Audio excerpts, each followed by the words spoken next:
Estimados estudiantes, muy buenas noches. Por favor, iniciamos la clase de gestión y marco regulatorio del sector público. Como siempre, activamos las cámaras previo al registro de asistencia. Activamos las cámaras.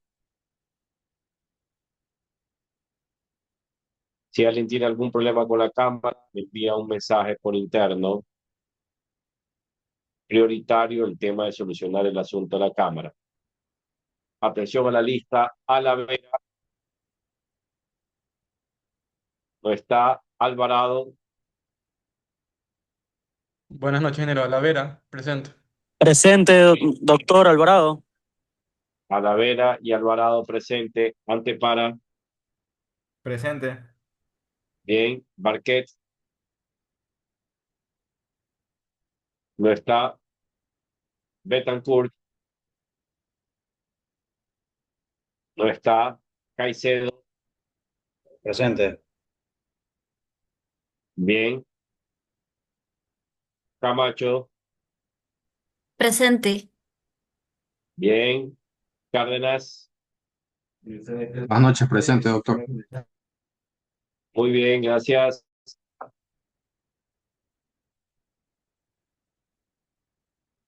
No está Chabla. García, Presente, Charla, buenas noches. listo, Chabla. García, Presente, buenas noches. bien. Jiménez, Presente, Jiménez. Buenas noches. bien. Lascano, Presente. muy bien. Salazar, Presente, buenas noches. muy bien. Salvador,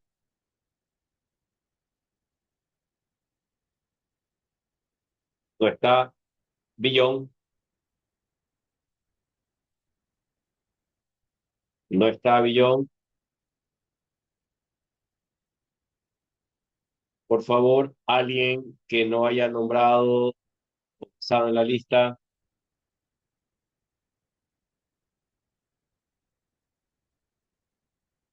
Vamos a ver. Listo. Avanzamos con la lista. Perfecto. Muy bien. Avanzamos un poco también en lo que tiene que ver las tareas. Permítame, voy a proceder a compartir pantalla.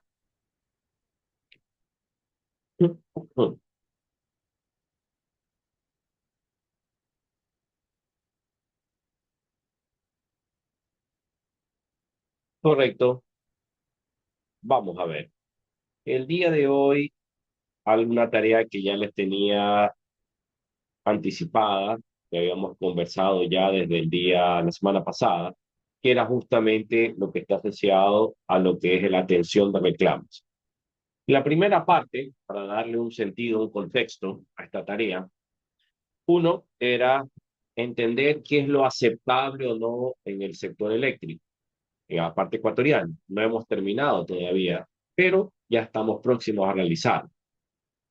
Algo que es importante, que obviamente una vez que ustedes ya saben cuáles son las condiciones mínimas que tiene que dar la empresa y que ya tienen un contexto de cuál es la realidad nacional, el segundo tema es, ya sé qué es lo que no debe hacer la empresa, pero ¿cómo lo reclamo?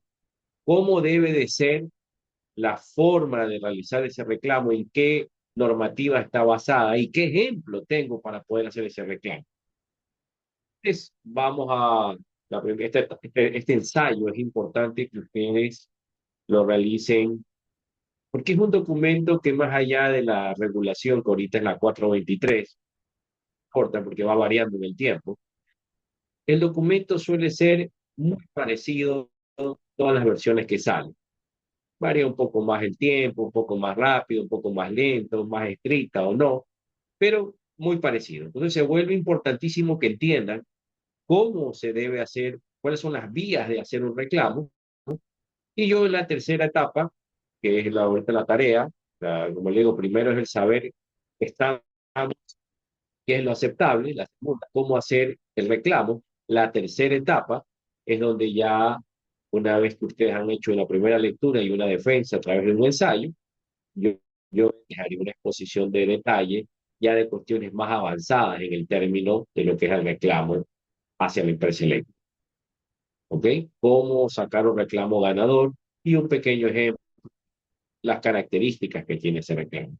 Para que el día de mañana, ya sea facturación, ya sea por tema de un poste que tienen que hacerle un movimiento, ya sea porque el resumen tienen algún problema de calidad en cualquiera de los ámbitos que lo hemos estudiado, etcétera, etcétera, puedan tener un reclamo potente y que esto sea escuchado, en este caso por parte de la empresa y por la agencia de regulación y control de ser el caso. Quitando, ya saliendo de este contexto, ensayo número 2, aquí les pongo, aquí está compartido, busca conocer y evaluar la regulación de reclamos técnicos y comerciales o de distribución y comerciales para los consumidores públicos de energía eléctrica. ¿Qué es lo que busco saber? ¿Cuáles son las instancias administrativas que eso hablan? ¿Cuáles son los reclamos técnicos, los reclamos comerciales, los reclamos por daños de equipos? Ya vamos a ver de qué se trata eso. Lectura, procedimiento y tiempo de atención de los reclamos. Esto es importantísimo porque ¿cómo sabemos cuándo es rápido o es lento la empresa eléctrica? Ahí se nos va a decir. ¿Ok? ¿Y cuál es la normativa conexa? ¿Qué es normativa conexa?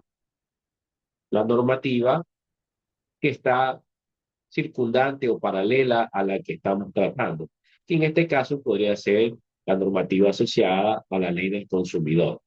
La ley del consumidor también es una forma, en este caso, de defenderse ante, porque a la larga, una persona que está en la empresa eléctrica, que tiene un servicio eléctrico, es un consumidor de el suministro eléctrico, de la energía eléctrica.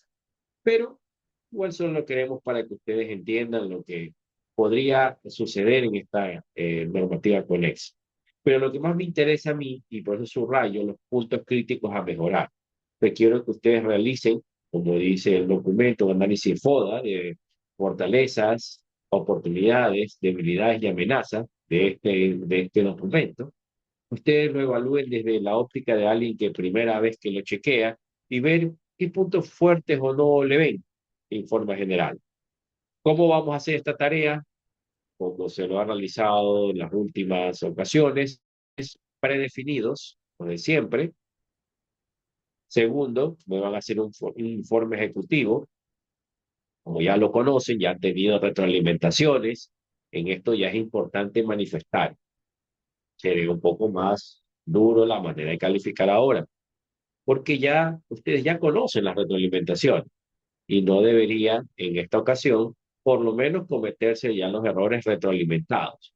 Los que no tuvieron ninguna observación significa que tuvieron documentos excelentes, mantener.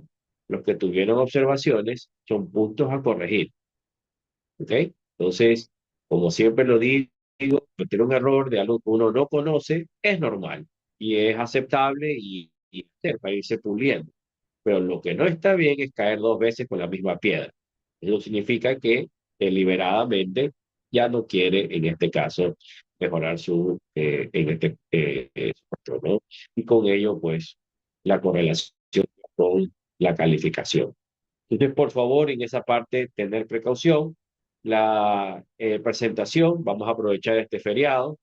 Tienen un bonito feriado para poner esa regulación, una regulación que la van a leer rápida, porque no se sonríen. Van a tener es algo realmente corto, no es una regulación muy larga, e insisto, es una regulación de altísimo interés para su vida profesional. Y lo va a usar siempre.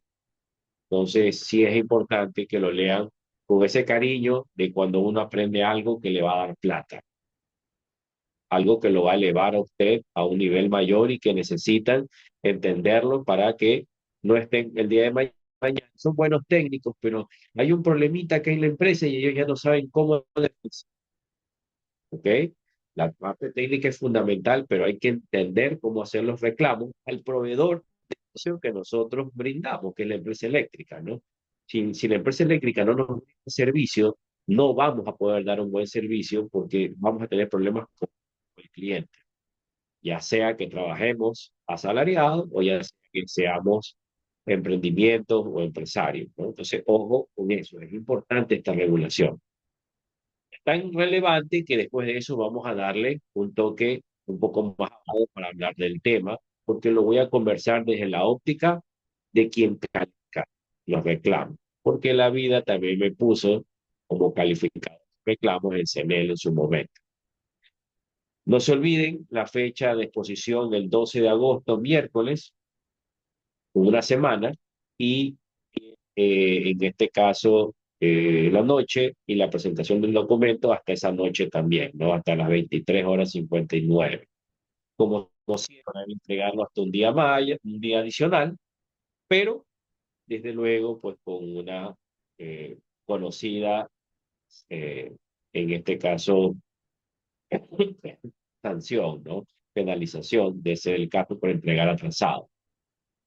Algo adicional importante, por favor. Hasta allí, alguna consulta, por favor. Bien, estamos claros. Esa regulación la pueden bajar cualquiera por internet. Está en el aula virtual, por si acaso. Hablemos un poco sobre el proyecto que en algún momento se nos refería en la primerísima clase. En la clase de planificación del curso, comenzamos a hablar un poco y que trataba justamente de un proyecto que busca cubrir, ya vemos, la mayor parte de lo que hemos visto en esta asignatura y que a la vez nos permita, como un ejemplo práctico de cómo gestionar un caso, ¿no? Entonces, ¿qué es lo que vamos a ver aquí? Todos los años voy cambiando, ¿no? Un año lo hago de vehículos eléctricos, otro año lo hago de paneles fotovoltaicos, otro año lo hago de motores de alta eficiencia y así cambiando, llamémoslo, diferentes tipos de proyectos en tema de gestión de temas técnicos eléctricos. De forma macro, ¿qué es lo que quiero yo aquí? Uno, con el conocimiento aprendido en esta asignatura, puedan tener un criterio técnico-económico de una situación, es decir, un escenario técnico, traducirlo a dólares y después de esos dólares, traducir actividades positivas o negativas, que ya lo aprendimos en el capítulo 1 y en el capítulo 2. Capítulo 1, pliego tarifario, con todo el adicional del sector eléctrico, y capítulo 2, que lo aprendimos con factibilidad de proyectos eléctricos. Entonces, ya ahorita que tenemos clara esta situación, ya podemos casi que evaluar en el ámbito eléctrico cualquier proyecto, porque ya tenemos la capacidad, dentro de lo técnico, traducirlo a la parte económica y con ello decir, motivo o no, tengo un criterio favorable o no de esta situación. O si es favorable, ambos son favorables bajo este. Dada esta situación, vamos ahora sí al caso específico. Perfecto, ¿qué es lo que quiero aquí? Un proyecto de análisis de reemplazo de luminarias. Hay luminarias de 250 vatios y 400 vatios, 20 luminarias de 250 y 30 luminarias de 400. Tienen en promedio una, llamémosle, eficiencia de 130 lúmenes vatios. Es decir, obviamente hay mucho más, ¿no? Hay 160, 170, 190, pero digamos que ya 130 lúmenes vatios se vuelve algo aceptable. Hay también menos, desde luego. Y que lo que busca es una organización guayaquileña, como dice aquí, por tecnología, quiere migrar a tecnología LED, en este caso, con un nivel similar. ¿Por qué esto es importante? Porque, claro, cuando yo compro, en este caso, un vapor de sodio de 250, de alguna forma quiero pasarlos, en este caso, en este caso, llamémosle a LED, yo lo que yo hago es 250 multiplicado por esta cantidad de lúmenes, ¿no? Eso me va a dar una cantidad de lúmenes que me va a permitir hacer una traducción, en este caso, al nivel de iluminación que yo voy a querer, ¿no? En el caso, ¿qué es lo relevante aquí? ¿qué es lo que me está diciendo? Asumo un análisis de la operación y mantenimiento de 10 años, o sea que me está pidiendo un cash flow, un flujo de caja de 10 años, con un funcionamiento de 12 horas. Es muy claro eso. ¿Por qué me interesa esa situación? Porque claro, yo voy a tener que comparar LED versus vapor de sodio. A la larga voy a comparar un bateaje mucho menor con un bateaje mucho mayor. Resto, la diferencia de bateajes, lo multiplico por 12 horas, lo multiplico por la cantidad de luminarias y estoy prácticamente el consumo o el ahorro, para decirlo más claro, que va a tener esas luminarias en un día. Lo multiplico por 365 y obtengo el ahorro que tengo de esas luminarias al año, kilovatios hora. Lo multiplico, en este caso, por una tarifario y ya tengo el ahorro en dólares. ¿De qué estamos hablando aquí? ¿Qué es lo que me pide en este caso? Imaginemos que alguien le plantea, ingeniero, necesito hacer una migración de vapor de sodio a LED. Por favor, indíqueme si yo fuera un cliente comercial, si yo fuera un cliente ente oficial, como el SPOL, o si yo fuera un cliente residencial, como nuestras casas, imaginemos que usted tiene una finca y quiere cambiar esa luminaria que está dentro de su casa. No deja de ser una casa, una finca, pero es una casa, una residencia. Entonces la pregunta es, ¿esto es el ahorro que me daría en cada una de las tres etapas? Estamos claros que cada una tiene un pliego tarifario, en este caso, mayor o menor. Ahí tengo que aplicar el pliego tarifario 2026 que vimos en el primer capítulo. Entonces esa traducción que voy a hacer de ahorro en vatios, obviamente se multiplica en tiempo, en energía, porque realmente es el ahorro en energía, multiplicado al año, me va a dar un ahorro al año que va a ser dentro de mi flujo de valores positivos para mí. Es decir, sencillo, si yo gasté $100, por decirlo de una manera, en esta migración, ¿cuánto ahorro me va a dar año a año en los próximos 10 años? Las tres tarifas. ¿Qué es lo que yo quiero saber? Para los escenarios que le planteé aquí, ¿te me recomendaría hacer esa migración en los tres escenarios, sí o no? Desde un punto de vista económico. Porque esto es importante, y aquí me salgo de la explicación. Imagínense el día de mañana que ustedes le hagan una recomendación a alguien, gasta dinero y termina que económicamente no hay un ahorro significativo o no hay ahorro en tomar la decisión. Te lo voy a decir de otra forma. El profesor Zambrano les dice, métase en un negocio, ustedes dieron $1,000, pero ganan $10 al año. Me van a decir, eso fue un muy mal negocio. ¿Ok? Y obviamente eso es parte, por decir, o un muy mal proyecto, dicho de otra forma. Ese ejemplo sencillito es parte de este ejemplo macro muy real. ¿Qué es lo que necesito que incluyan, por favor? Ojo, que ya les estoy diciendo en formato, ¿no? Aquí este ya no va a ser en formato, por si acaso, en informe ejecutivo. Ya lo practicamos en los primeros ensayos. Es lo que ustedes van a utilizar 98-99%. Pero este último documento lo vamos a hacer ya de cierta altura, lo van a hacer en formato artículo y triple E, una referencia en este caso para aquellos los que algún día les interese el tema de los artículos, les interese un poco la investigación, como en mi caso, siempre lo digo, fue un ingeniero de campo que me hice profesor y primero, un ingeniero de campo que me hice, de ahí me hice profesor, pero realmente no fue al revés.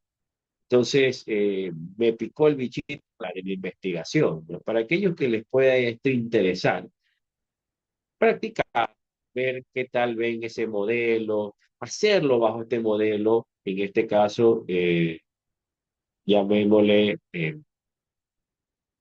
eh, artículo y triple E. Igual cabe recalcar, déjeme verlo, vamos a ver,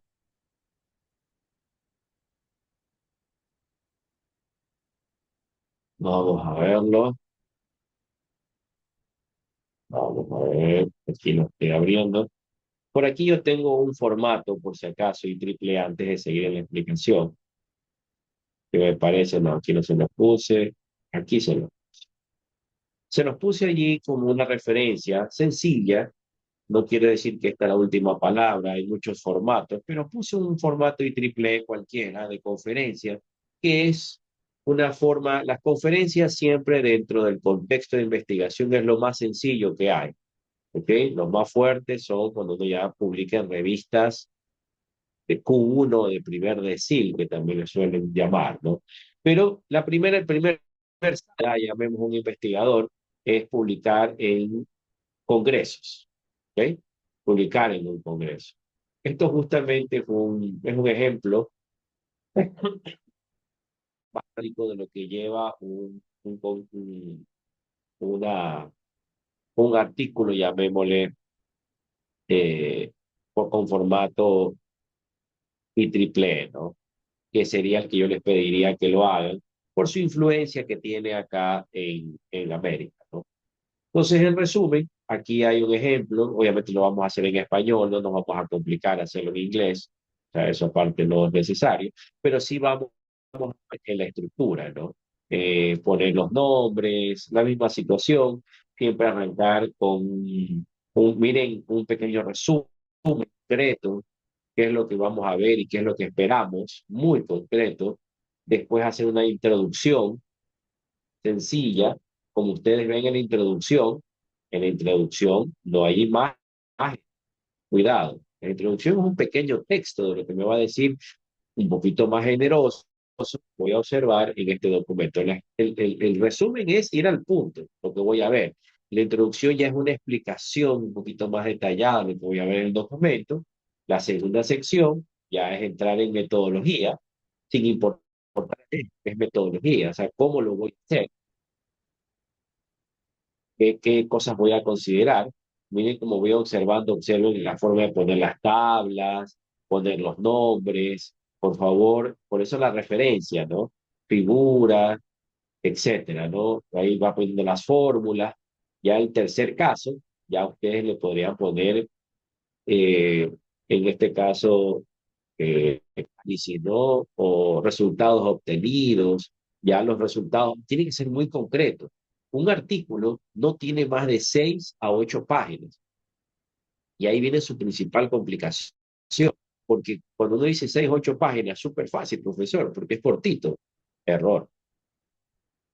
Llevar algo denso a explicarlo en muy pocas hojas tiene que ser muy bien sintetizado, tener unas tablas muy buenas, tener unas imágenes muy buenas, porque no se trata de dar saltos cuánticos, saltos que uno no termina de entender qué hizo.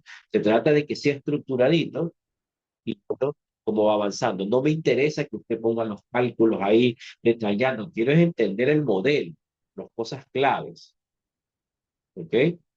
Y ya más adelante, ya mire, aquí ya pongo, por ejemplo, casos de estudios, donde yo ya hago el ejemplo aplicado. En este caso también podrían ustedes utilizar como escenario uno 2 y 3, o sea, los escenarios que están planteados, por ejemplo.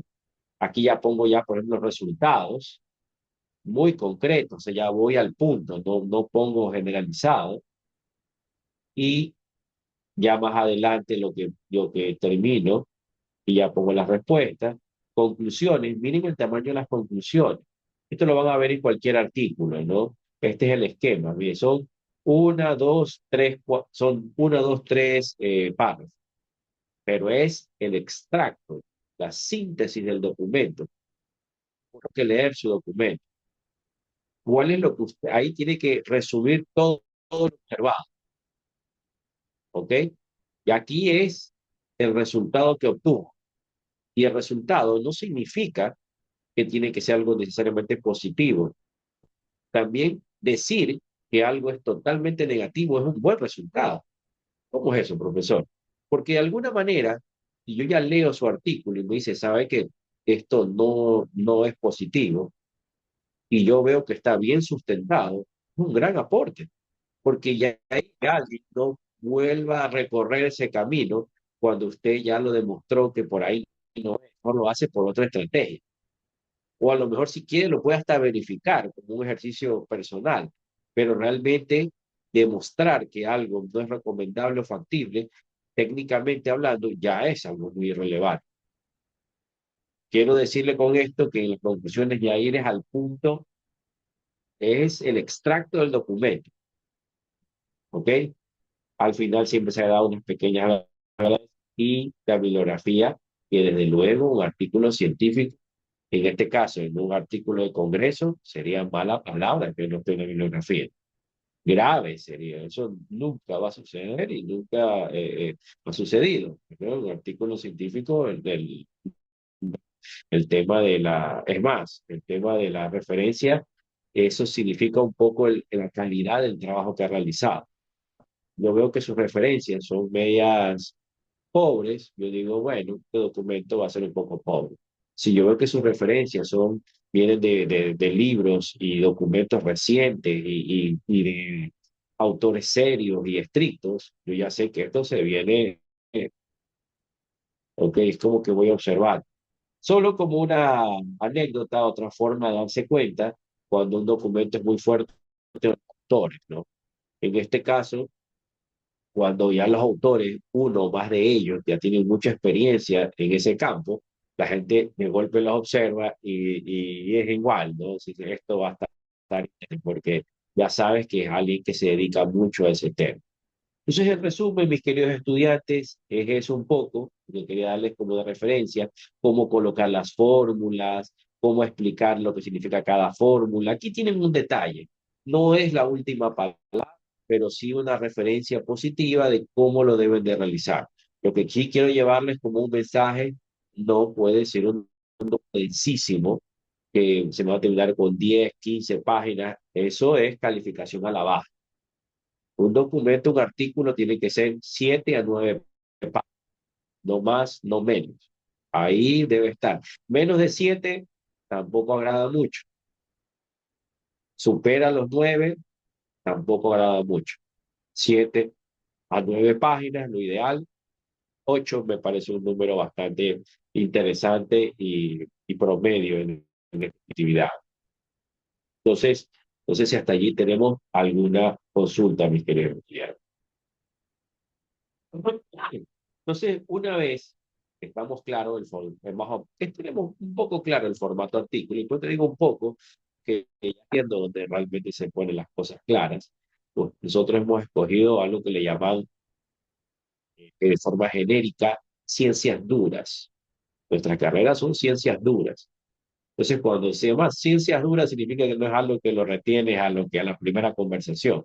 Significa que vas a tener que gastar bastante lápiz y bastante.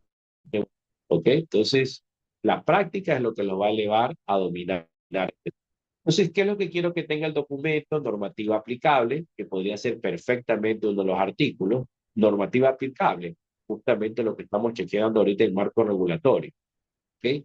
¿Qué cosas podrían aplicarse en este ámbito? Asociación energética. Ya vimos, por ejemplo, que la Constitución motiva la eficiencia energética, la dispone, entre otras. Ahí observamos un poco la metodología, cómo van a calcular esto.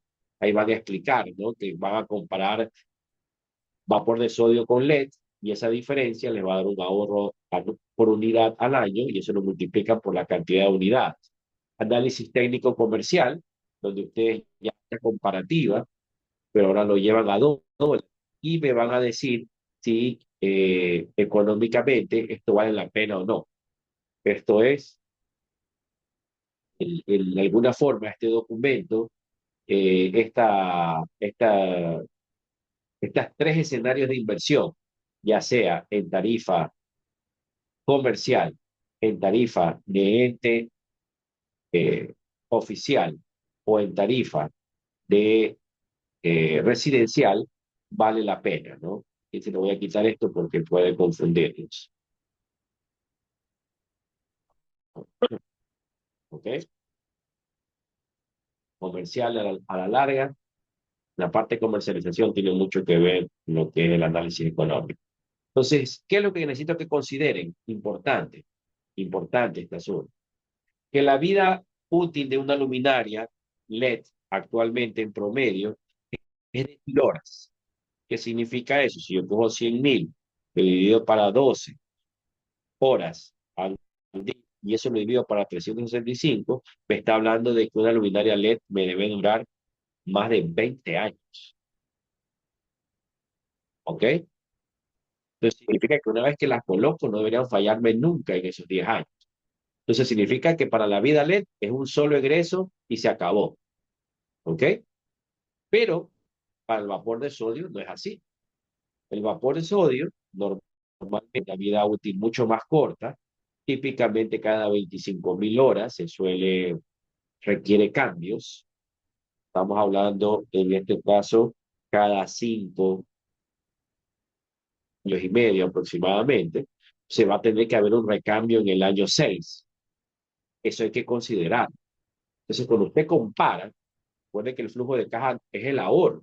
Entonces, ¿qué es otro ahorro? No solo hay un ahorro de energía, sino que en el año 6 yo en vapor de sodio hubiera tenido que cambiar toditos en este caso, los kits de vapor de sodio, que en este caso valen $65 y $90, $150 y $400 respectivamente. Ese es otro ahorro que vamos a tener en el año 6. En el LED no voy a tener que gastar nada. Pero si yo hubiera tenido vapor de sodio, ese es el que me da en el año 6 el haber cambiado a LED. Eso también pongo dentro, lo debo de considerar, ¿no? Entonces, por favor, y esto no va a haber defensa, en este caso oral, por temas de tiempo. No creo que pase. De alguna forma va a ser justamente el artículo, así que es muy importante que lo hagan ya con bastante detalle. Entonces, ya totalmente la calificación escrita es la que va a valer aquí, ¿no? Entonces, por favor, y va a ser hasta el último día de clases, el 23 de agosto, en este caso de previo a los exámenes.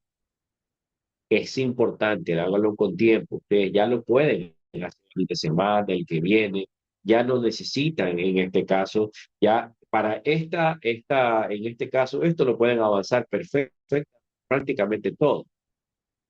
Entonces, aprovechen estas clases cuando ustedes tengan alguna duda. Ustedes desde el inicio, cuando me van a tomar, profesor, tenemos alguna duda del tema quisiera aclararlo, por favor, aprovechar para preguntar y que todos puedan escuchar. De esa manera yo ya, perfecto, me dice el no, fulanito, perfecto, por favor, profesor, me regala 5 minutos por una consulta, eh, en este caso del proyecto. Y al final, con todos escuchando, les contestaré. Es relevante que todos escuchen, que todos tengan la misma oportunidad. Eso sí, claro, ya a última hora, me esté el día viernes o el sábado previo a entregar, ya la decisión usted la tomó ya hace mucho tiempo. De las cosas con tiempo, por favor, para aclarar cualquier tema, ¿no? Miren que tienen prácticamente 3 semanas para hacer un trabajo de algo que yo creo no debería tomarles unas 8 o 10 horas, no debería tomarle más. Hasta allí, alguna consulta, por favor. Perfecto, entonces si es que vamos avanzando, entiendo que las consultas van a venir en el andar, van a venir un poco revisando los documentos. Entonces, lo que sí necesito es que este tema pues lo pulamos, ¿no? Y no se olviden, por favor, algo que tal vez no y es relevante, me van a decir, bueno, profesor, ¿cómo sabemos cuánto cuesta una luminaria LED? En este caso, luminaria vial, ojo con esto, luminaria LED. Mis queridos estudiantes, eso es parte de la gestión, investiguenlo, entren, vayan a algún proveedor eléctrico, dígale, mire, necesito cambiar una luminaria de sodio de 400 a una LED. ¿Por cuál me recomendarían? Y ahí les van a decir, mire, una de 400 te le voy a proponer, por ejemplo, una de 250 de LED. Le va a dar la misma iluminación. Ah, perfecto. Y la de 250 vatios con una de 100 vatios de este modelo, le recomiendo, porque le van a decir, miren, este modelo con una de 100 vatios, con una de 90 vatios alcanza para lo mismo de la de sodio 250. Quiero que vayan familiarizándose también con ese proceso de cotizar, averiguar, ¿ok? Ir con esa sencillez. Señores, reemplazar una luminaria de vapor de sodio de 250 y 400 vatios. ¿Por cuál me las recomienden en LED? Ah, perfecto, hay esta y esta, ingeniero. Perfecto. Ah, cotíceme, ¿cuánto cuesta? ¿Cuántas quieren? Te dice 30. No le va a decir que es para una tarea, porque si le dice para una tarea ya lo pone en la fila. Díganle como que va a cotizar usted. Y ya con eso cotiza y se lleva su cotización y con eso ya sabe cuánto tiene que invertir en este caso para hacer este proyecto. ¿Ok? Eso es parte fundamental, pues, ¿no? Para hacer un proyecto eléctrico. Entonces, yo creo que con eso el kit sí se le ofreció el precio, porque el kit sí es un poquito más difícil, eso el kit de, de vapor de sodio, ¿no? Ahí se los puse. El otro sí tienen que investigarlo porque es muy fácil investigar. ¿Estamos claros? Vamos adelante. Entonces, mis queridos estudiantes, volviendo ahora sí a lo que nos quedamos en la clase pasada, justamente nos referíamos, voy a poner esto aquí para que no haga bulla. Nos referíamos, mis queridos estudiantes, al efecto que tiene el tema de las interrupciones. Que como un tema genérico, uno decía, bueno, las interrupciones, que se vaya la electricidad. Sí, y el tema es mucho más, porque una cosa es una interrupción puntual, aislada, se puede ver como un problema más. Pero cuando es algo frecuente, cuando ya nos salimos de norma, y esto ya es un problema, y tenemos que ver cómo lo defendemos, sea desde la óptica de la empresa eléctrica, porque estamos fuera de norma, porque tenemos un FMIK superior a 6 o un TTK superior a 8, o desde el lado del cliente que dice, yo percibo que me está fallando la empresa eléctrica y que tengo muchas más desconexiones de las que debo tolerar. Entonces, que habíamos hablado de este caso, donde un caso real, donde teníamos un escenario de diferentes tipos de fallos provocados, en este caso el alimentador, la empresa eléctrica Manaví, donde observábamos diferentes colores y en la clase pasada defendíamos, comentábamos las posibles opciones que teníamos para solventar estos temas. Ya esto ya no lo voy a tocar porque de por sí es un tema que lleva algo de tiempo. Invito igual a poder escuchar esa clase. La clase les va a ser muy útil, sobre todo si llego a trabajar en la empresa eléctrica. Eso va a ser ese criterio fundamental para la solución de este tipo de conflictos que encierra 90% de escenarios, por no decir el 100%, y continuamos ese enfoque que las interrupciones, pues desde luego tienen un costo relevante. Tenemos dos enfoques. Un enfoque, llamémosle anal, habla de que hay un estudio que ha hecho el Arconet, que no está actualizado, del año 2010. Normalmente cuesta 10 centavos el kilovatio hora, y no en promedio, la energía eléctrica. Pero la energía, digamos, no suministrada, en el 2010 estiman que está alrededor de $1.53 kilovatio hora. Es decir, en el caso ecuatoriano, para hablarlo en un idioma sencillo, directo, cuando yo no suministro energía eléctrica a alguien, la está requiriendo, en promedio se estima en el año 2010, debe ser mucho más, que vale $1.53 esos 10 centavos que a mí me costaba pagar esa energía eléctrica. Es decir, al usuario le cuesta 15 euros el hecho de no tener la energía eléctrica en el momento que la necesito. Esto es relevante porque ya me da dando un mensaje que eso no es el valor mayor, no, es el promedio, y es el de 2010. O sea que es muy probable que supere los $2 con facilidad el kilovatio hora no suministrado, no suministrado. Entonces, eso me quiere decir que una interrupción, el problema que me sucede, que acontece es grave. Una manera de valorizar, en este caso, la pérdida del Estado, cuando se tienen interrupciones o apagones, es las interrupciones que hubieron en kilovatios hora, la traduzco a dinero y lo puedo prácticamente multiplicar por 15 y ese de forma rápida y sencilla va a ser el valor de las pérdidas que vamos a tener a nivel general, sin hablar del arrastre del problema que eso me crea, ¿no? De enfoque internacional. Que esa traducción que está ahí, llamémoslo muy concreta por parte de la Agencia de Regulación y Control, aunque antigua, ¿qué es lo que decir acá la IEEE, el libro naranja?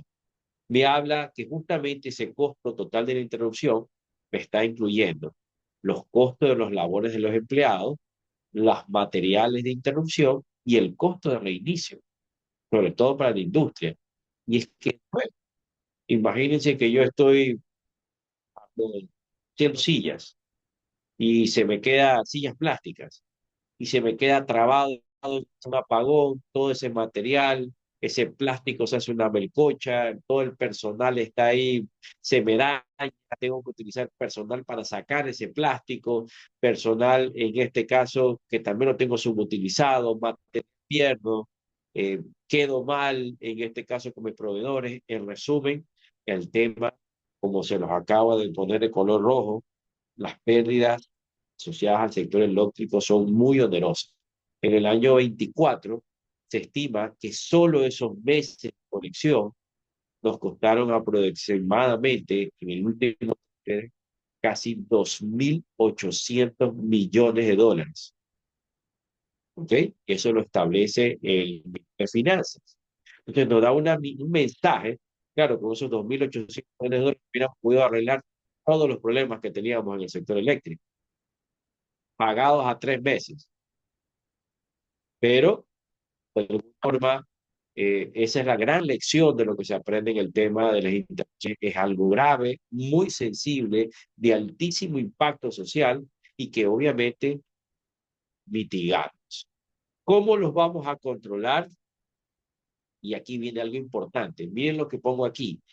Mitigación. Profesor, las interrupciones se pueden eliminar. No se pueden eliminar. Las interrupciones se pueden mitigar, se pueden reducir al máximo. Puede parecer que lo hemos eliminado, pero siempre en el sector eléctrico van a haber interrupciones eh, que esperamos sean con la menor frecuencia posible. ¿Okay? Ya hemos visto países desarrollados con blackouts, temas delicados y han tenido que solventar problemas. Entonces, lo propio sucede en este caso, acá en la parte en todos los países, ¿no? El tema de las interrupciones. Entonces, ¿cómo los vamos a mitigar? ¿Cómo los vamos a controlar? ¿Cómo vamos a hacer que este número no pase a valores mayores? Aquí viene una parte muy clave. Uno, lo que tiene que ver con lo preventivo y otro, tiene que ver con lo predictivo. ¿Cuál es la diferencia, profesor? Preventivo es algo que yo lo hago de manera programada. No necesariamente no tengo ninguna vestigio de tener un problema. Simplemente lo hago de manera programada porque entiendo que esa actividad me va a permitir a mí evitar problemas mayores. ¿Ok? Por ejemplo, un ejemplo clásico, limpieza de aisladores, desbroce o recorte de la vegetación, temas de inspección en líneas, por voy a dar una vuelta por toda la línea, para ver si algún transformador está goteando, para ver si veo algún aislador medio fogoneado, etcétera. Son formas de hacerlo. Mantenimiento preventivo. Y hay algo que le llaman mantenimiento predictivo. ¿Cuál es el mantenimiento predictivo? Es un escenario distinto. El preventivo lo hago de manera periódica. No necesariamente voy a encontrar algo negativo. El predictivo está basado en una acción. ¿Qué quiere decir con eso? Predictivo. Yo voy, hago una prueba y a partir de eso veo si realizo o no una acción. ¿Ok? Esto está, ojo, muy de moda ahora el tema de mantenimiento activo en muchos escenarios, ¿no? Que se busca minimizar las horas de salidas de operación, trabajar con base a un evento de problema. Pero claro, el tema del mantenimiento predictivo es algo sensible, delicado, porque donde sale bien es magnífico, pero donde sale mal también puede haber problemas graves eléctricas. O sea, tiene que ser alguien, un equipo minucioso, tan serio para llevar el tema predictivo, porque una de las bases que se está haciendo ahora en el mantenimiento predictivo es reducir el mantenimiento preventivo. Pero eso no lo vamos a hablar aquí ahora. Ahorita vámonos a lo clásico, a lo que ha funcionado en los últimos 100 años en el sector eléctrico.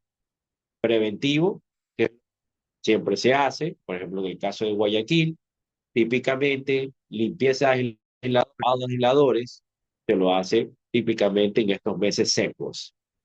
Siempre se lo hace hasta septiembre, típicamente, hasta octubre, exagerado, previo a las lluvias para tener todo eso impecable. ¿Por qué previo a las lluvias? Me dirán, profesor, si la misma agua de las lluvias va a ayudar para que eso se limpie los aisladores. Porque cuando comienza en el sector eléctrico, las lluvias que más teme una empresa eléctrica son los aguaceros.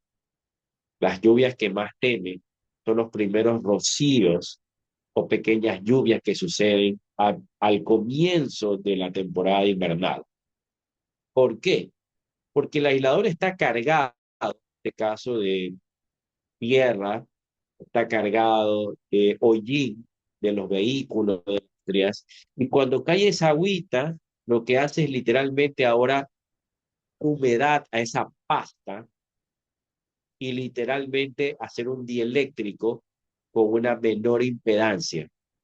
Es tan baja la impedancia de esa pasta que fácilmente se puede armar un arco por allí. Entonces, no nos podemos en el sector eléctrico correr el riesgo de ver si la lluvia que arranca es fuerte o no. ¿Qué es lo que hay que hacer? Limpiar previo a lo que arranquen las lluvias y por eso estamos tranquilos en todo lo demás. Las lluvias, sí es verdad que se comienza a limpiar, pero a partir de una limpieza se hace con un chorro a presión, no con cualquier chorro, ¿no? Y no con cualquier agua, ¿no? Es un agua desmineralizada, un agua que al no tener minerales se comporta con cuidado, ¿no? Entonces, en resumen, mis queridos estudiantes, esta actividad se la hace inspección física, con boyas, corto las plantas, limpio los aisladores, típicamente en la costa, especialmente se lo hace antes de que lleguen las lluvias. Y entonces, obviamente, dependiendo de la intensidad del lugar, ¿no? Pero típicamente también antes de las lluvias. El que hace bien este trabajo vive un invierno un poco más tranquilo. Tranquilo no, un poco más tranquilo. El que no hace este mantenimiento preventivo va a pasar un muy mal invierno y las emergencias van a ser constantes. Control predictivo es un poco más avanzado, pero que ya no es un tema aislado, sobre todo este tema que está aquí, termografía. La termografía es muy interesante porque realmente es observar con una cámara el calor que me está generando algún elemento. Y cuando en la eléctrica un cable calienta por encima de su comportamiento normal, 40 grados, pasa de eso, ya me levanta las alarmas. Cuando yo observo que tengo un punto en un cable, en un transformador, en un motor, etcétera, eso ya, un mensaje, ahí está pasando un problema. Tengo que ver qué es lo que sucede. Es tan avanzado el tema de termografía, mis queridos estudiantes, distribución, ya se está utilizando una cámara que literalmente recorre en un vehículo todas las líneas y a una gran velocidad va captando todos los posibles problemas que tiene.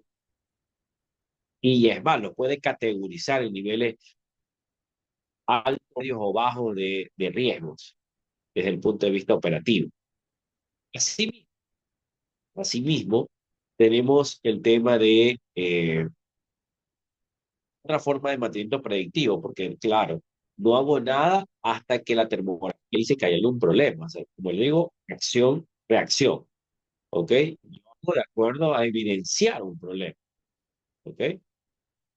Otra forma de, de control predictivo, y ojo, claro, hago control predictivo cuando todo está funcionando bien, ¿no? Eso es predictivo. O sea, si ya está fallando y hago estas pruebas, ya no es predictivo, ya es correctivo, ¿no? Que es el otro tipo de mantenimiento. Pero ahorita estamos hablando de mitigar los fallos. Ya un mantenimiento correctivo no es mitigar. Mantenimiento correctivo ya es corregir. Ya el fallo ya sucedió. Vamos ahorita a mitigar. Otro típico uso es el aislamiento de transformadores. Por ejemplo, le hacen pruebas igualito, le hacen pruebas, en este caso al aceite, de los típicamente los transformadores, ¿sí? Para ver una vez al año, un clásico, sí, muy importante, 2 veces al año, y le sacan una pequeña muestra en caliente en la parte baja, así como un examen de sangre, pero también el ejemplo, como un hemograma, pero acá sacan el aceite, se lo llevan en un frasco y observan cómo está el aceite. Y está tan avanzado ese asunto que me permite observar si hay puntos calientes, ¿no? Y de alguna manera hay eh, un exceso de hidrógeno, exceso de oxígeno, exceso de algún tipo de gas en la parte compuesto, quiero decir, gases compuestos, si es que de algún tipo de desprendimiento de papel, etcétera, etcétera, etcétera. El tema ahorita también de las pruebas químicas en transformadores es muy tanto así que hay pruebas en línea como pruebas fuera de línea. Hace un momento la hablaba fuera de línea.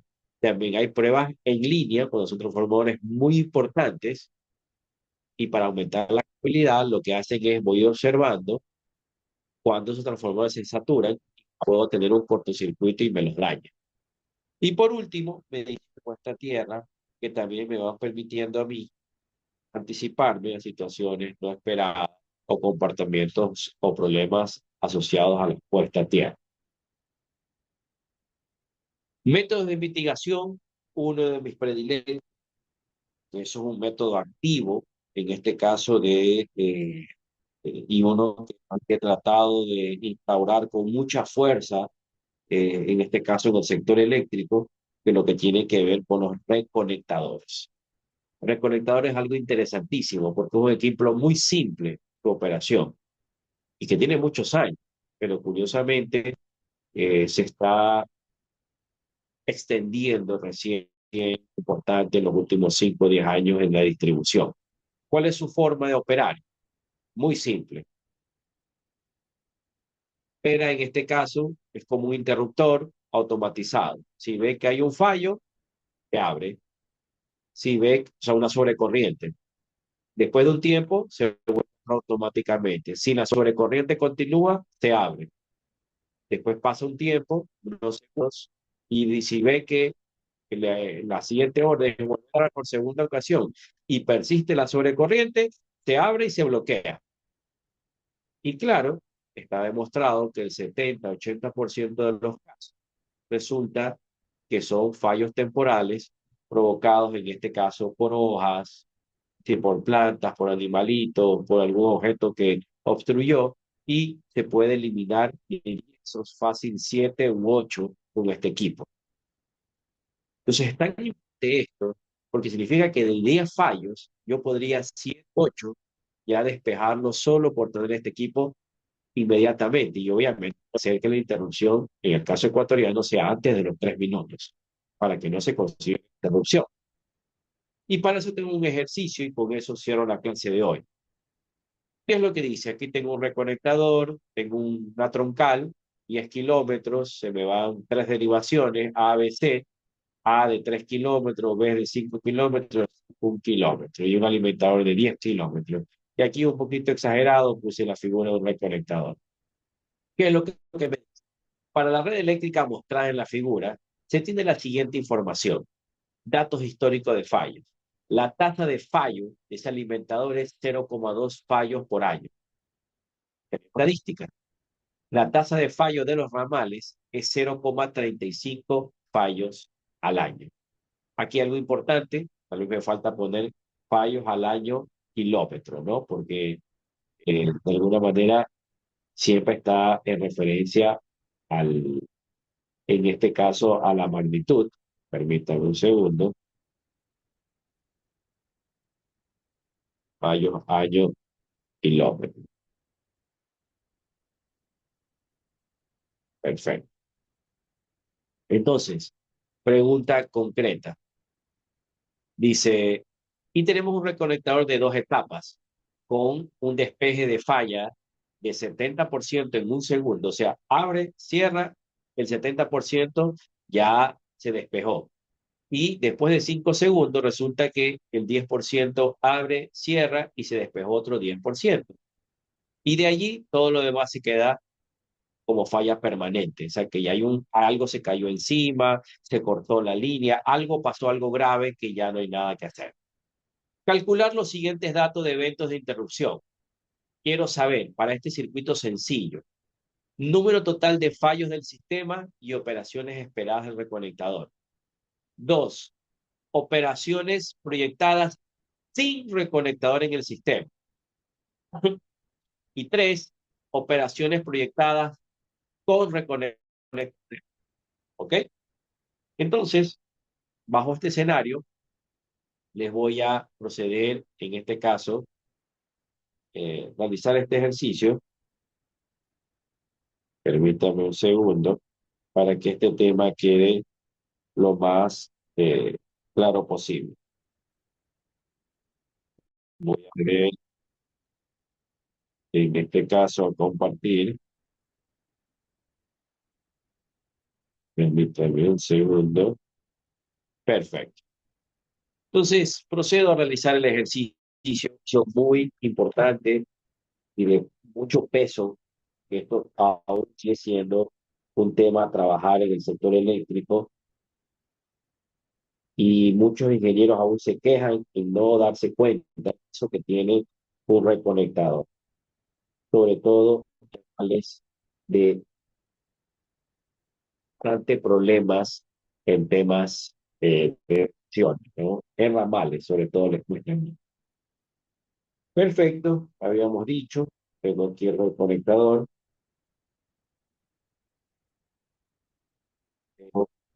En este caso, vamos a 3 kilómetros, ramal B con 5 kilómetros, al C con 1. Perfecto. Quiero aquí el aumentador o la troncal que tiene 10 kilómetros. Entonces estamos claros como datos. Voy a poner aquí datos. ¿Qué es lo que tengo? La de fallos del alimentador es 0,2 fallos año y no fallas de la mal siempre va a ser un poco mayor. 0,35 fallos año kilómetro.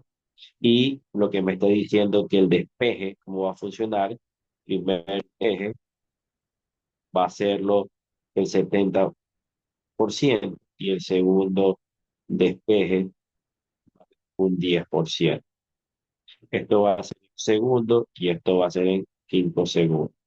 Profesor, ¿estos valores tienen lógica desde el punto de vista práctico? Absolutamente sí. ¿Ok? Entonces, yo se los coloco aquí porque es un valor Es más, siempre está rondando el 70-80%. Entonces, ¿qué es lo que yo hago? Perfecto, una vez que yo tengo claro ya este problema, desarrollo.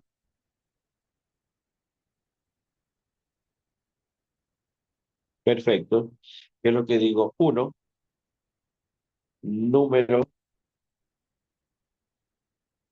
de fallos esperados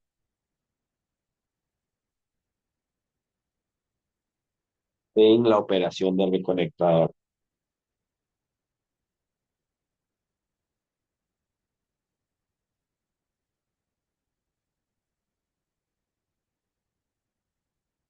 Perfecto. Listo. Entonces, una vez que tengo esta situación, perfecto. ¿Qué es lo que yo digo?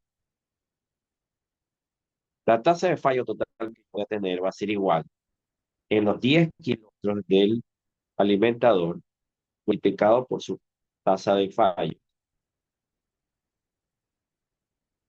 más los alimentadores, que son 3, 5 y 1, que tienen una tasa de fallo de 0,25 fallos año kilómetro, lo que me va a dar, en este caso, es que esto es un valor de 2 más, sería 9 por 0,35, 3,15.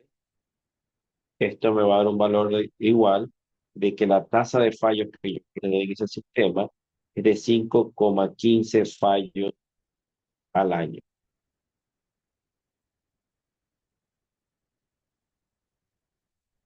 Perfecto.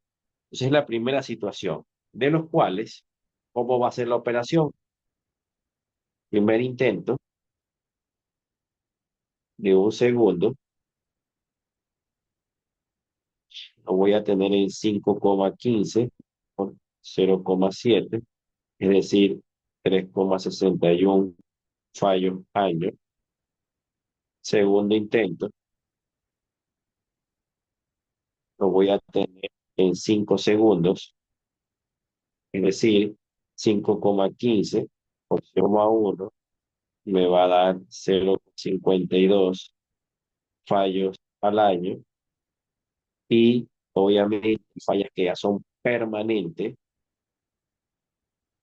va a ser en este caso 5,15 por 0,2, que esto me da 1,03 fallos al año. Entonces, ya de golpe me está diciendo, perfecto, esta es la escenario que voy a tener y prácticamente no me voy a limitar a atender los fallos permanentes, que son 1 o 3 fallos al año. De 5 pasó a 1 aproximadamente. Esto es lo que va a ser atendido por el personal.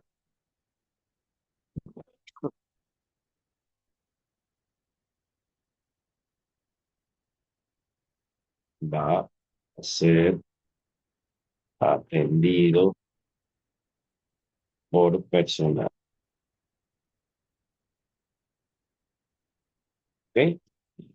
¿Qué nos va a hacer, no? Para que tengamos una referencia de lo que voy a explicar. Dos,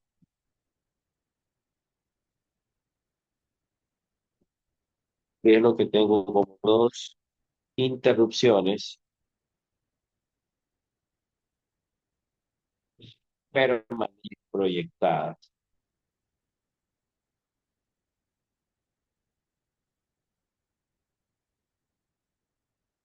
Es decir, si no tuviéramos reconectador.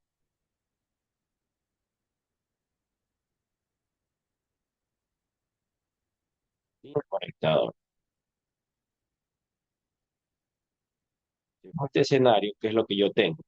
Si yo no tuviera conectador en ningún lugar, es importante, sin reconectador.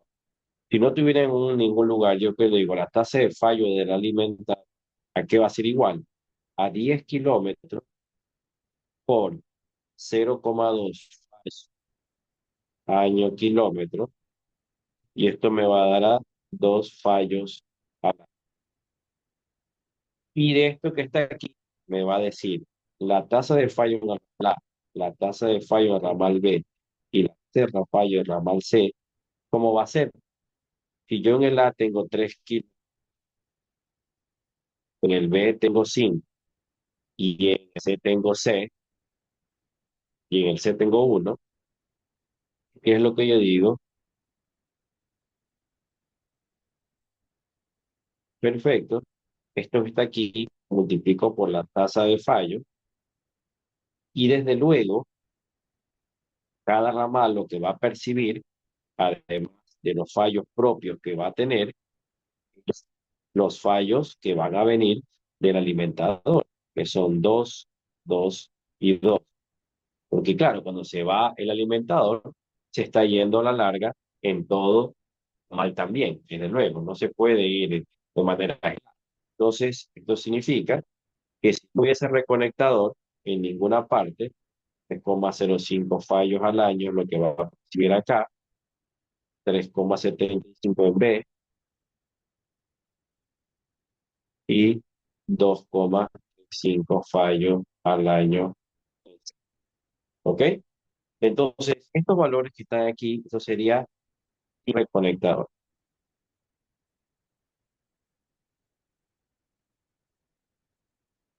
Sin reconectador. ¿Ok? Ahora, vámonos al escenario utilizado. Vamos a ponerle 3 interrupciones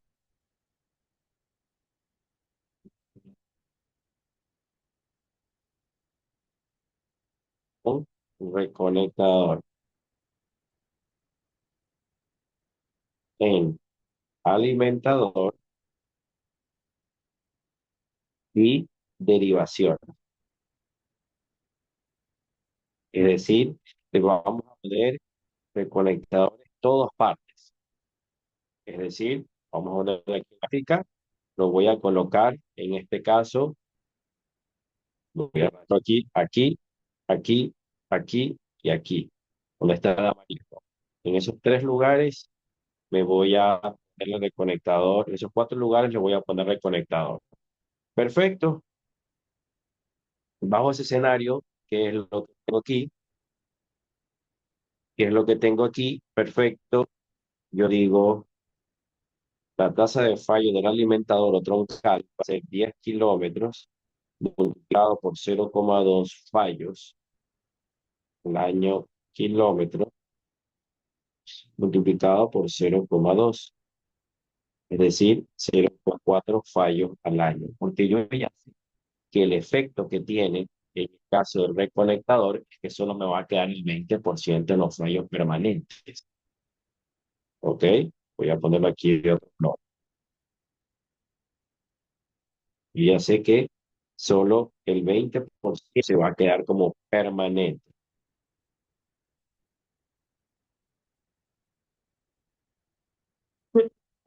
Todos los demás interrupciones, aquí te les pondría una palabra para por lo marcado, permanente, permanente. Si yo ya sé que ahora en el alimentador, si antes tenía un número mayor, ahora tengo 0,4.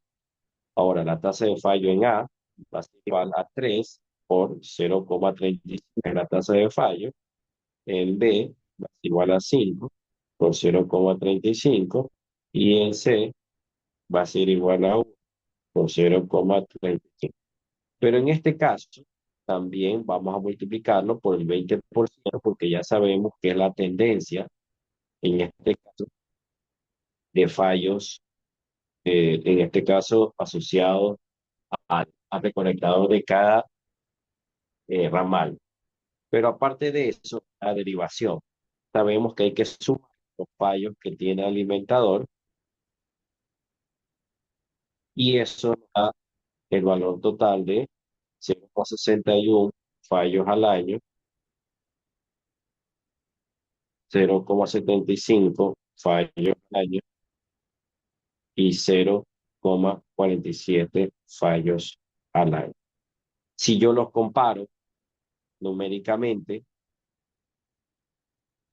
los fallos, la reducción que voy a tener con respecto al escenario anterior ustedes van a ver que literalmente se reduce de una manera importante y esto significa lo que vamos a esperar es una reducción al menos de un 500% menos de forma general. ¿Ok? Entonces, esto es lo que podemos tener el efecto que tiene el reconectador, ¿no? También podría ser tranquilamente un proyecto más adelante ¿no? Para un caso de un de lectura, ¿no? Porque el ahorro que me implicaría el no mandar una cuadrilla a esas atenciones en un lugar recurrente, ¿no? Bastante interesante sería un caso. El hecho de cuánto me ahorro, sin hablar del efecto que genera en la sociedad, ¿no? Y por último, cuatro, voy a hacer un escenario extra para cerrar. Reconectador, vamos a asumir interrupciones permanentes.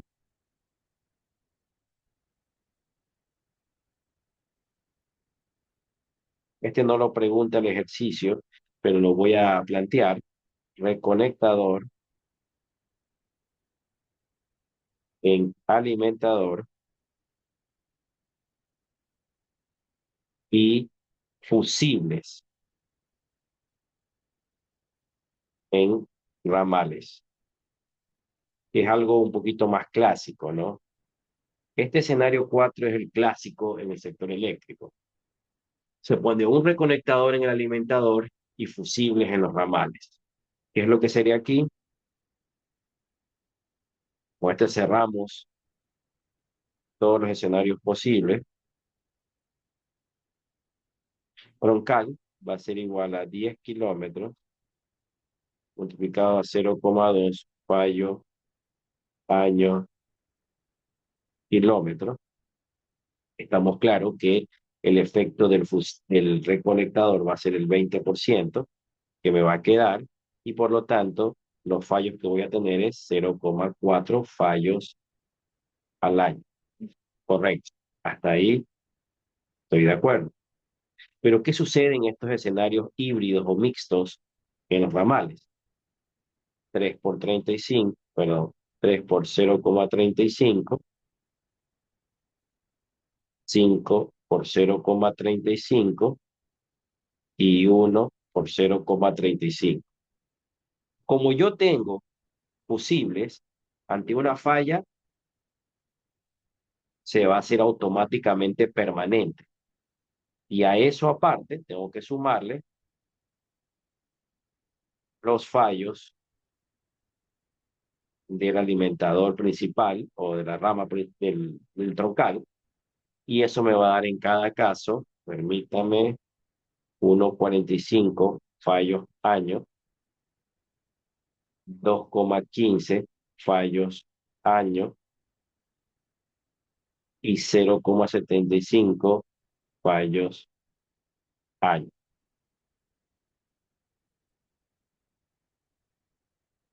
Es decir, aproximadamente una reducción entre el 174% hasta el mejor escenario que es el 313% a la baja, que tampoco es malo. Entonces, lo que quiero ver, mis queridos estudiantes, en este caso, permítame un segundo, lo que quiero ir, mis queridos estudiantes, a este caso, de alguna manera, plantearles con este ejercicio, es que el efecto que tiene un reconectador, tremendo, ¿no? Y que de alguna forma me va a terminar generando una reducción fácil en promedio, poniéndolo en, poniéndolo solo poniendo en un escenario mixto, es decir, en la troncal o el alimentador. Eso sería mala palabra, por ahorita hablemos de una troncal o un alimentador que no tenga reconectador. Hoy por hoy, eso es una lucha que están tratando ya de cerrar en el sector eléctrico. La mayoría de alimentadores lo tienen. No debería existir un alimentador que no sea un reconectador, pero también se está trabajando con reconectadores en ramales conflictivos, porque se está demostrado el ahorro que eso implica desde el punto de vista primero operativo, de no enviar personal hasta ese lugar, Y segundo, el efecto que tiene inmediato en el mejoramiento del FMK y TTK. Observamos también, mis queridos estudiantes, que el reconectador, cuando se tiene reconectador en este ejercicio, baja 5-1 de golpe todas las atenciones que hay que hacer. Y también observamos en un ejercicio clásico que cuando mezclamos reconectador en la troncal y fusible en los ramales, puede reducirse, llamémoslo, entre un 100 hasta un 300%, en este caso, los casos, ¿no? Que no deja de ser también importante. Entonces, mis queridos estudiantes, esto es llamemos, uno de los métodos más interesantes que hay en temas de mitigación eh, en este caso, de interrupciones, que quiero que quede muy grabado en ustedes. Por favor, este ejercicio practicarlo, porque es algo muy práctico y sumamente útil desde el punto de vista laboral. Mis queridos estudiantes, no sé si hasta allí tengan alguna consulta. Son las 8:57.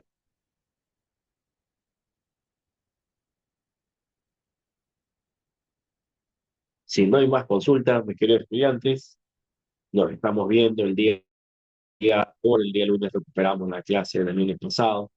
Ando todavía ahí con un problemita y de alguna forma el lunes nos estamos viendo, por favor, sin falta. La clase no es, digámosle, va a hacerse sincrónica, pero no voy a tomar lista, ¿no? Entonces, por si acaso, ¿no?